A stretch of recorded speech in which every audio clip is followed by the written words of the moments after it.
से वापस आ गए तो उनकी जो बड़ी बहन थी तुलसा, उन्होंने जब अपने छोटे भाई भीम को रोते देखा अपनी गोदी में उठा लिया और बोली कि भैया क्यों रो रहे?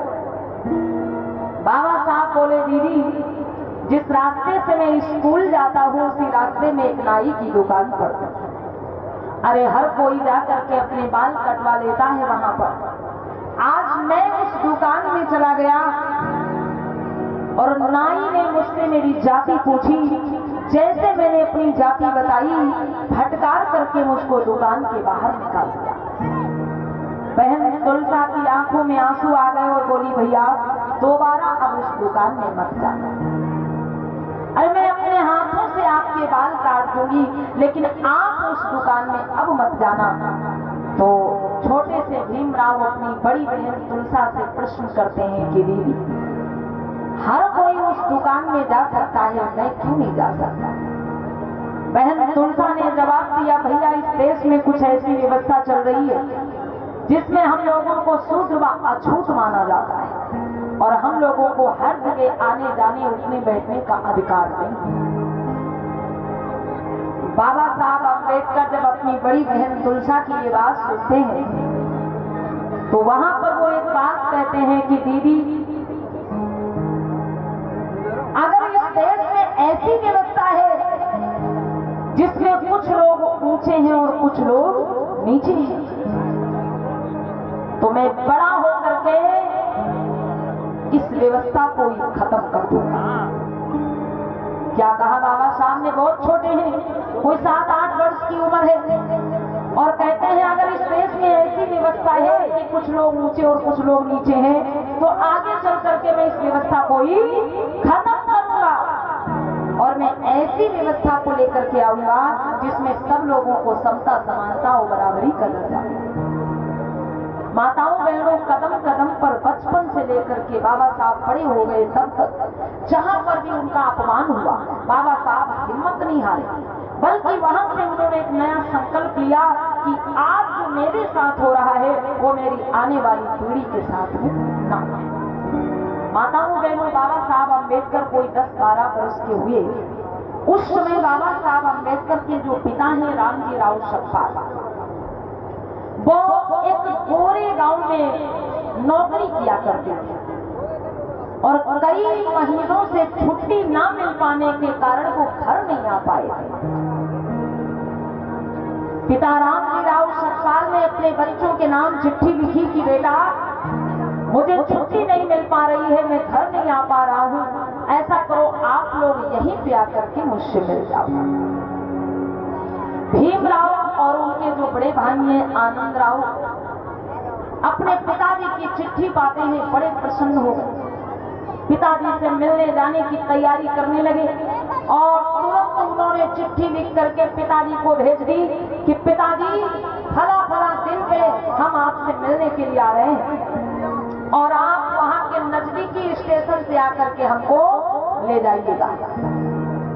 माताओं बहनों, पिता रामजी राव सकपाल ने अपने बच्चों के नाम जो चिट्ठी भेजी, वो चिट्ठी तो बच्चों को मिल गई, लेकिन किसी कारणवश जो बच्चों ने चिट्ठी अपने पिताजी को भेजी वो चिट्ठी उनके पिताजी को नहीं मिली। इधर भीमराव आनंद राव चल पड़े और जब वहां के नजदीकी स्टेशन पे उतरे हैं जाके, तो उनको लगता है कि हमारे पिताजी यहाँ पे आए हुए हैं, लेकिन इधर उधर देखा पिताजी नहीं मिले, पूरे स्टेशन में ढूंढते रहे पिताजी नहीं मिले। धीरे धीरे शाम हो गई। अब जब शाम हो गई बहनों, तो आगे गोरे गांव जाने का रास्ता बच्चों को नहीं पता है, स्टेशन से आगे जाने का रास्ता भीमराव आनंद राव को नहीं पता है। तो वो एक बैलगाड़ी वाले के पास गए और बैलगाड़ी वाले से कहा कि भैया हमको गोरे गांव जाना है, आप पहुंचा दीजिए। तो माताओं बहनों, तुरंत बैलगाड़ी वाले ने कहा अरे बच्चे हम तुम्हें पहुंचा तो देंगे, लेकिन पहले ये बताओ तुम्हारी जाति क्या है। बैलगाड़ी वाले ने पूछा कि पहले ये बताओ तुम्हारी जाति क्या है। आज हम कहीं भी जाना हो, बस में, ट्रेन में, यहाँ तक कि हेलीकॉप्टर, हवाई जहाज से भी हमारे लोग यात्रा करते हैं। लेकिन सोचो बहनों, एक बैलगाड़ी वाला भी बिठाने से पहले जाति पूछता था कि तुम्हारी जाति क्या है। जैसे भीमराव ने कहा, आनंदराव ने कहा कि हम महान जाति से आते हैं, माताओं बहनों बैलगाड़ी वाले ने फटकार लगाई। बैलगाड़ी वाले ने ये कनक बिटिया की तरफ से 50 राष्ट्रीय मुद्राओं का धर्मदान है। बहुत बहुत साधुवाद, जय मंगल हो। बोलिए तथागत बुद्धे की। माताओं बहनों बैलगाड़ी वाले ने फटकार लगाई और कहा, अरे बालकों यहाँ से चले जाओ, हम इस बैलगाड़ी में तुम लोगों को लेके नहीं जा सकते। भीमराव आनंदराव दूसरे बैलगाड़ी वाले के पास गए, तीसरे के पास गए, चौथे के पास गए, पांचवें के पास गए, और जिस बैलगाड़ी वाले के पास वो जाते हैं, हर बैलगाड़ी वाला उनसे जाति पूछता है, उनको ले जाने से मना कर देता है। अंत में एक बैलगाड़ी वाले के पास पहुंचे और बोले, भैया यदि आप मुझको गोरेगांव पहुंचा दो तो उसके बदले हम आपको डबल किराया दे दें। हम 2 लोग हैं, हम आपको 4 लोगों का किराया दे दें। वैसे अंधेरा हो चुका था। बैलगाड़ी वाला कहता है, ठीक है, कोई देखेगा भी नहीं।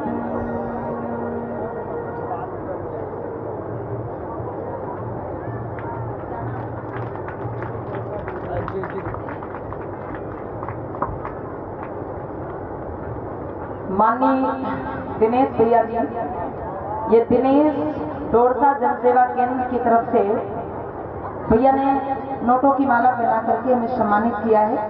बहुत बहुत धन्यवाद। एक बार जोरदार तालियां आप लोग भैया के लिए बजा दीजिएगा। बहुत बहुत साधुवाद, जय हो मंगल।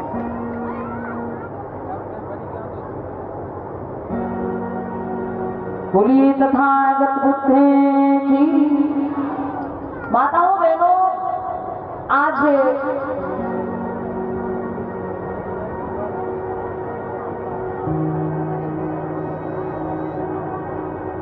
वो बैलगाड़ी वाला कहता है, ठीक है, यदि तुम मुझे डबल किराया दोगे तो मैं तुम्हें गोरेगांव पहुंचा दूंगा, लेकिन उसके लिए एक शर्त है। बोले कौन सी शर्त है? तो माताओं बहनों बैलगाड़ी वाले ने कहा कि देखो बच्चों, इस बैलगाड़ी को लेकर के तुमको ही चलना होगा और हम पैदल पैदल बैलगाड़ी के आगे आगे तुमको रास्ता बताते हुए चलेंगे। बाकी इस बैलगाड़ी को तुम्हें ही ले चलना होगा, हम तुम्हारी बराबरी में नहीं बैठेंगे। अब भीमराव आनंदराव कोई 10, 12, 13 वर्ष की उम्र है अभी। बोले ठीक है। आनंदराव जी ने कहा, ठीक है, मैं ये बैलगाड़ी लेकर के चलूंगा। भीमराव बैठ गए। आनंदराव ने वो बैलगाड़ी संभाली और जो बैलगाड़ी वाला था, हाँ सुनना मत अम्मा बहनों, हाँ सुनना मत, जरूरी नहीं है सुनना, ठीक है। बाकी दूसरी चर्चा सुनोगी तो उससे तर जाओगी, स्वर्ग में जाओगी। और बाबा साहब की चर्चा सुनने से स्वर्ग थोड़े ना मिलने वाला, तो सुनोगी काहे को ध्यान से, हैं? अरे पानी पीना है, आराम से पी लो, इसमें हल्ला मचाने वाली कौन सी बात कि पानी भी पहली बार देख रहे हो आप लोग, पानी मिलता नहीं है पीने को, है? जिसको पीना है शांति से हाथ आगे बढ़ा दो और पानी ले लो, इसमें हल्ला मचाने की क्या बात?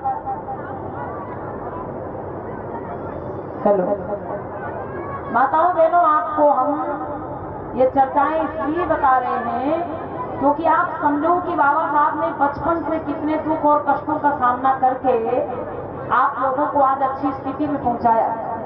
और बाबा साहब अगर उन परिस्थितियों को झेल करके आपके लिए लड़ाई न लड़ी होती, संघर्ष न किया होता, तो आप भी उसी परिस्थिति में जी रहे होते, आज भी गुलामी की बेड़ी आपके पैरों में पड़ी होती। इसलिए बाबा साहब की बचपन की जो बातें आपको बताई जा रही, थोड़ा सुनिए उनको ध्यान से, और सुनेंगे तभी तो समझ में आएगा, है? तो बातचीत नहीं करना है भाई, ध्यान से सुनिए आप लोग।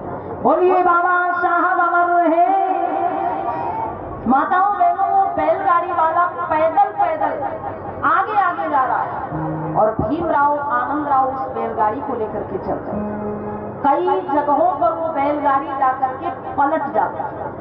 वो बैलगाड़ी वाला फिर से उस बैलगाड़ी को संभालता है और फिर बच्चों को बैठा देता है, लेकिन स्वयं वो पैदल ही जाता है। माताओं बहनों, चलते चलते आधी रात हो गई। रास्ते में जब किसी गांव में वो पहुंचते हैं, गांव में होके निकलते हैं, तो बैलगाड़ी वाला बैलों को पानी पिलाने लगता है।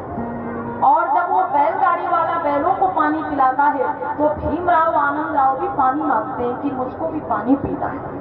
तो बैलगाड़ी वाला गांव में जैसे कोई चन्नी देख लिया जिसमें जानवर चारा खाते या कोई नाली है, तो बैलगाड़ी वाला उधर को इशारा करता कि वो जानवरों की चन्नी में जाकर के तुम पानी पी लो।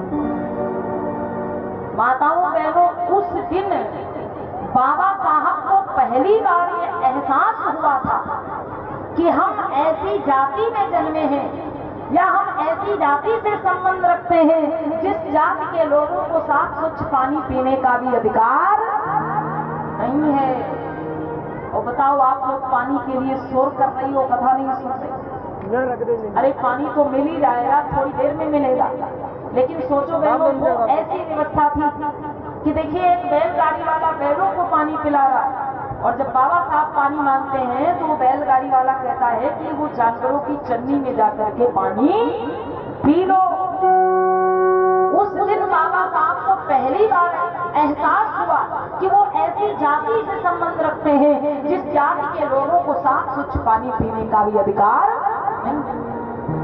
आधी रात के बीच में वो गोरे गांव पहुंचे और अपने पिताजी को देखते ही बाबा साहब अपने पिताजी से लिपट करके रोने लगे और रास्ते की सारी बात बता दी। पिता रामजीराव सतपाल ने कहा, बेटा इसीलिए तुमको मेहनत से पढ़ना है और इतनी मेहनत से पढ़ाई करनी है कि जो अधिकार आज हमारे लोगों के पास नहीं है, आने वाले समय में हमारे लोगों को वो हक अधिकार तुम्हें दिलाना। बाबा साहब रोते हुए अपने पिताजी से कहते हैं, हाँ पिताजी, जिस परिस्थिति में आज हम जी रहे हैं, हमारी आने वाली पीढ़ी ऐसी परिस्थितियों का सामना नहीं करेगी, ये मैं आपसे वादा कर रहा हूँ। माताओं बहनों, बचपन से जहाँ पर कदम कदम पर बाबा साहब का अपमान हुआ, बाबा साहब ने हिम्मत नहीं हारी, बल्कि वहाँ से एक नया संकल्प लिया और कहा कि मैं अपने लोगों को ऐसी स्थिति से बाहर निकाल करके रहूंगा। तब माताओं बहनों, आज हम लोगों को ये अच्छी जिंदगी जीने का मौका मिला है। बाबा साहब अपना आज इस समाज के कल के लिए बलिदान कर गए, कुर्बान कर गए। बाबा साहब ने अपना आज नहीं देखा, बल्कि समाज का आने वाला कल देखा कि जो हमारी आने वाली पीढ़ी है वो इज्जत से जी सके, सम्मान से जी सके। लेकिन आज जिनकी बदौलत हम सभी को मान सम्मान स्वाभिमान की जिंदगी मिली, आज जिनकी बदौलत हम शान शौकत भरी जिंदगी जी रहे हैं, उनको ही भूल गए। माताओं बहनों, लोग कह देते हैं बड़ी आसानी से, बाबा साहब ने क्या किया, बाबा साहब ने क्या दिया। यदि आप एक गिलास साफ स्वच्छ पानी भी पीती हैं तो उसमें भी बाबा साहब का संघर्ष छुपा हुआ। पानी के लिए भी बाबा साहब ने लड़ाई लड़ी है, पानी के लिए भी बाबा साहब ने संघर्ष किया है, तब जाकर के हम लोगों को आज ये सम्मान की जिंदगी मिल पाई, साफ स्वच्छ पानी पीने का अधिकार मिल पाया। आइए कहना है भाई।